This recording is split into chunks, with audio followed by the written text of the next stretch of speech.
What's your version of that same story? Because you've got the franchise expert, been there, done that with her own brand, helped another one do it successfully to just about 100 locations.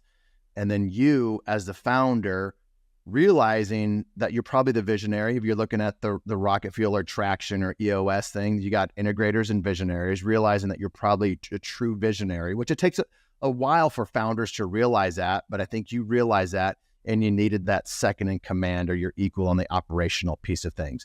So help other founders as you kind of tell your version of the story. So Jill was the first one to do mobile, not only in the United States, but the world. That's why we had the world. Sorry. I didn't want to brag. So when I connected with Jill, I didn't know it was really to be an advisor.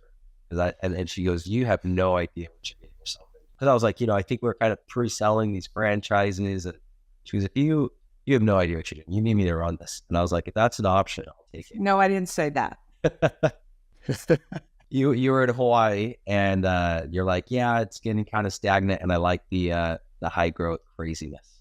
So that's true. I looked at it with my lack of experience and I thought, well, we don't have revenues yet, but thinking maybe with the sales hat, people are going to buy franchises from Bennett, maybe from Jill, because she has experience and I don't. So I told myself that I was going to go knock doors again to do solar if needed. The company's in better hands with me knocking doors to pay for Jill's to run the company than me trying to figure it out myself. But yeah, that was about 2 years ago. And I think it was a great decision to kind of get somebody with way more experience and then try to stay out of her way. I don't do a great job at that, but I try to stay out of her way. Well, we're an interesting combination because I'm conservative. He's not. We're yin and yang. But I will say one thing about Bennett is he's very good about, because I remind him weekly, stay out of it. And he does for the most part until he forgets. But he's really good about trusting me and then at the same time getting a bunch of advice from other people to validate what I've said. I was just like, I asked another advisor and then I said, Jill, guess what they said? She goes, I just told you that. So as an advisor, Jill calls me and is like, hey, Bennett's going to come and ask you this. This is what you need to tell him. And that's how this thing works. No, I'm teasing on that. But good idea though, Erik. But Jill, you appreciate that he goes and gets that advice, knowing what you said, it's to be true. But do you appreciate the fact that he goes and has other advisors where he kind of listens to them and comes back to you with a yay or an A? Yeah, I actually do. I mean, Bennett is really, really good at networking. And I do appreciate the support team that we have behind us with the advisors and all the other people that he talks to on a regular basis. A lot of times what I'm doing is head down, getting the job done. And he's out there pushing dirty dough, making connections, bringing good opportunities to us. And so in that way, it's very complimentary. I agree. Bennett, I think, at least for me, I'm speaking for myself, it took me a while to be comfortable in the fact that some of my superpowers are networking,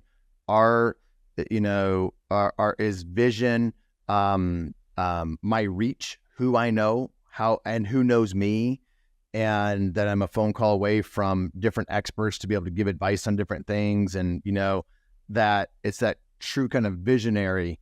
And that's my superpower. It took me years to become comfortable with that, thinking my superpower as a business owner should be operations and realizing it's really not. Did you go through any of that type of mindset as you've grown in business?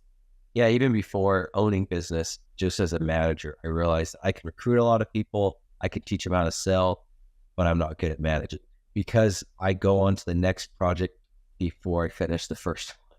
So anyways, years ago, I went through that, just knowing what I'm good at and what I'm not good at, and managing people. I'm not great at people. Where would you be today if you had been sitting in Jill's seat and there was no Jill and there was Bennett, the visionary, doing what she's done? So 2 years ago, you didn't have her come in and it was you. where would the company be today, and where is it actually today? I think we would have sold a decent amount of franchises, not that many, and we probably would have 5 stores open right now. My goal actually before meeting Jill, anyways, this got brought up with some emails, was as I was trying to get advisors, I was emailing the owner of a pizza place, and I said, our goal is to have 30 stores open in 5 years. That was my goal.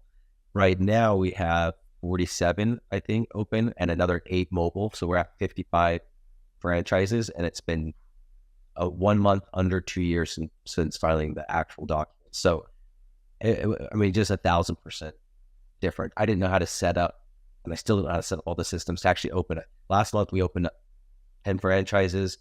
Next week, I think we have 6 on the calendar for a week. There's just absolutely no way I could have done that. Jill, you've seen different founders come and go. You've had your own brand that you started. You advised another one.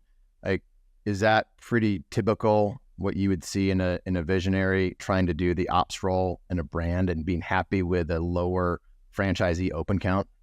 No, because I don't think they get that far. I think they realize really quickly, I don't like this, and I can, I'm more valuable somewhere else. And so I haven't seen many. And that was why when my original plan was to help other people franchise their business, they were both, please just run our company for us, because they knew. I mean, it's a very thankless job, and franchising is difficult.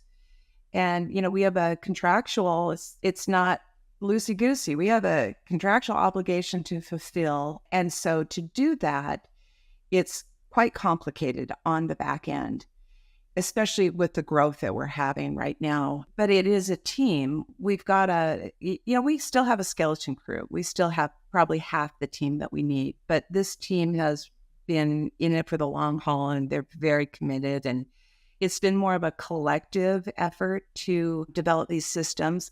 I like systems. I like strategy. And to me, every day is a roller coaster, but, people pay big money to go on roller coasters. It's a rush. And then it's, you hit the real scary parts.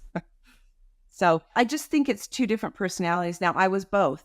And I think you're too emotionally involved as a founder/CEO, and you just need to be a little bit removed from it. This is just my opinion. Thanks for listening to the Franchise Secrets podcast. Links to everything can be found over at franchisesecrets.com. And if you want my help with anything from starting your own franchise to growing your current franchise business, please visit scalablefranchise.com.